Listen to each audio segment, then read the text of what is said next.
Our core guys, me, Blake, DJ, we've been together for so long now. We know the importance of these games, and just trying to approach each game with the same mentality of, not getting too high, not getting too low, staying with the same killer mentality. Chris, you always talk about defense after every game.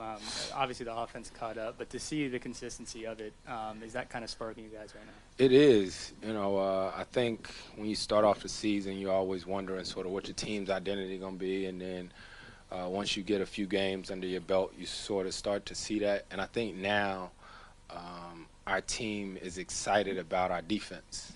We get excited about stopping teams and trying to keep them under a certain number or whatnot. So that's something I think can be contagious all season long. The personnel is largely the same, at least with the starters. What's kind of been the difference in what you've seen defensively? That's a good question because we say the same. I've thought about that. I was like, man, why didn't we do this last year? But part of it's attention to detail. We tweaked a few things here and there, and trust.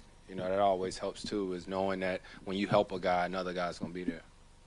What did your team do so well that allowed you to build that big lead, and then you maintained it the whole way? Me? Or the team.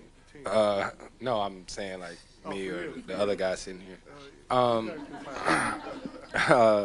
think we just we kept defending and we kept running. We didn't try to trick up the game or anything like that. We kept making the extra pass, finding guys, and it's like we said, we just keep talking about not getting complacent, and it may happen sometimes this year, but we actually talk about it not being up 20 and then letting them cut it to 8 and stuff like that. We're trying to keep getting better. Blake, I'll throw this one at you. So statistically speaking, you guys have been pretty far and away the #1 defensive team in the league so far this year. But when you've been out there, has it felt like you guys have been that dominant at that end? I think we've been good. I think we can be better than we actually have been. The thing about it that I've noticed this year compared to years past, it really starts in practice for us. Like we get excited about defense, and I've said this several times now, but I don't even think we really like most of our emphasis coming from the players is on defense. Like we're ready to get 5 stops in a row, 6 stops in a row, whatever it is. The second unit's doing the same thing. So I think the onus has been on the players, just having that mindset and taking pride in it. Over the years, just like he said, trust.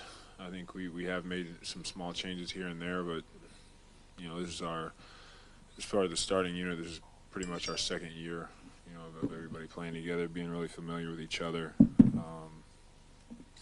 I don't know, I think everybody's just kind of focused and paying attention to details, like you said.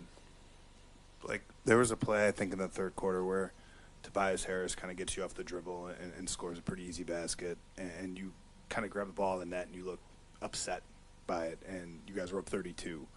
Is the kind of continued attention to detail, like Doc said, trying to be, good is okay, but great is better, is that kind of, do you think, in your mindset more than it has been in the past, kind of no let up and stuff like that? Did you know which play I'm talking about? Yeah, I do. It didn't seem that easy, but yeah, I mean, you yeah, absolutely. It's yeah, I mean, I think that's what I think CP and I have talked about a lot, is taking the next step as a team. Even when you're up 30 or 20 or whatever it is, there shouldn't be let up. But you can't start playing a different way and practicing bad habits just because you're up by a lot. It's doing those little things. I think that's part of it. Taking pride in the one-on-one, and then also being there to help your teammates. Blake or Chris, what did the explosive performance you guys had on the road, especially in San Antonio, what did that do for you guys? And as you come back home and you're continuing to ride that wave. Well, JJ said something about it towards the end while we were on the bench. He was talking about our road trip and how good that was, and how this year, when we come off of road trips where we do well like that, not having letdowns. We can name, because we've been together so long, we can name games over the years that we've been like, man, we shouldn't have lost that game. Man, we shouldn't have lost that game. So I know it sounds repetitive, but it's just attention to detail. And one of the biggest things we keep talking about is finishing. You know what I mean? Finishing. So finish the game, finish everything that we do. If it's a drill, every day in practice, having the same mindset and not getting complacent. Student, have a last question.